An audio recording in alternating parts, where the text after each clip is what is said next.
জায়গায় স্যার আমরা 50,000 বৃক্ষরোপণ করতে পারবো। 50,000 2 রো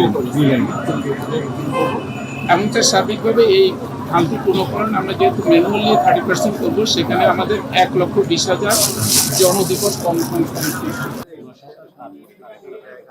আজকে প্রধানমন্ত্রী তারেক রহমান তিনিও কিন্তু এটি উদ্বোধন করতে যাচ্ছেন। তো যে নদীটি উদ্বোধন করা হচ্ছে এই নদীটি মূলত এক সময় বড়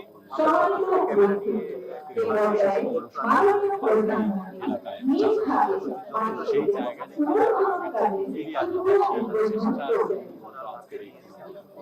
নিশ্চয়ই আপনারা দেখতে পাচ্ছেন তিনি কোদাল হাতে নিয়ে প্রধানমন্ত্রী তারেক রহমান তিনি দাঁড়িয়ে আছেন, তার সাথে বিএনপি মন্ত্রী এবং দলীয় নেতাকর্মী উপস্থিত আছেন সিলেটের জেলা প্রশাসক সারওয়ার আলম। দেখতে পাচ্ছেন যে এই মুহূর্তে তিনি আসলে প্রতীকী খননের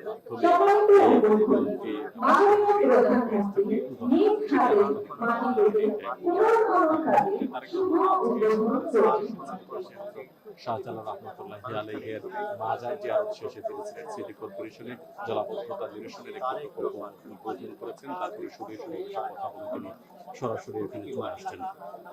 এই নদীটি বিশেষ করে সিলেট এবং সুনামগঞ্জের 5 উপজেলায় বিস্তৃত এবং এই 5 উপজেলার মানুষের কৃষির জন্য আশীর্বাদ স্বরূপ ছিল এই নদীটি, কিন্তু নালায় পরিণত হয়েছে। তো আগের মতো যাতে ফিরিয়ে নেওয়া যায় সেজন্যই মূলত আজকের এই কর্মসূচিটি তিনি উদ্বোধন করলেন। সময়ের স্রোতে যাতে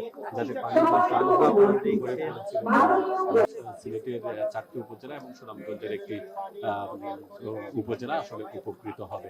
তো এখানে তিনি এই খনন প্রকল্পের উদ্বোধন শেষে তিনি আনুষ্ঠানিক বক্তব্য রাখবেন। মঞ্চ প্রস্তুত করা হয়েছে এবং আমরা দেখেছি এখানে সকাল থেকেই মূলত এখানকার স্থানীয় বিএনপির নেতাকর্মী সহ সাধারণ মানুষের আসলে উল্লেখ করার মতো অংশগ্রহণ আছে এবং সবাই আসলে অপেক্ষা করছিলেন এই সুন্দর একটি মুহূর্তের জন্য।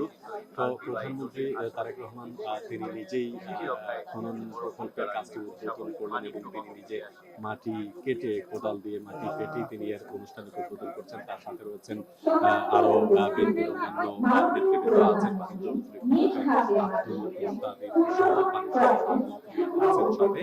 সেই সাথে প্রশাসনিক কর্মকর্তা সহ অন্যান্য নেতৃবৃন্দরা আসলে এখানে উপস্থিত রয়েছেন।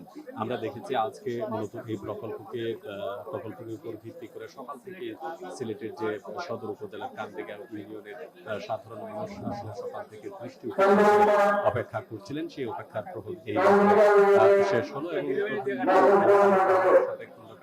আব্দুল মুক্তাদির তিনি বৃক্ষরোপণ কর্মসূচিতে অংশ নিচ্ছেন। বিশেষ করে নদীর তীরেই বৃক্ষরোপণ কর্মসূচিতে তিনি অংশ নিচ্ছেন এবং সেই প্রকল্পের উদ্বোধন শেষে এখানে যে সকল হাজার হাজার মানুষ এসে জমায়েত হয়েছেন তাদের উদ্দেশ্যে তিনি বক্তব্য দেবেন এবং বক্তব্য দেওয়ার পরিবর্তে যে কর্মসূচি আছে সেখানে তিনবারই আমরা দেখেছি যে তিনি ফিরছেন এখানে এসে এই কর্মসূচিগুলোর উদ্বোধন করেছেন। পাশাপাশি তিনি এর আগে যে কর্মসূচিগুলো করেছেন সেখানে সিলেটবাসীর দীর্ঘদিনের দাবি ছিল বিশেষ করে যোগাযোগ ব্যবস্থা খুবই নাজুক সিলেটের, সেই যোগাযোগ ব্যবস্থা যাতে উন্নত হয়, বিশেষ করে ঢাকা সিলেট মহাসড়ক এবং ঢাকা সিলেট মহাসড়কের পাশাপাশি আপনি এসে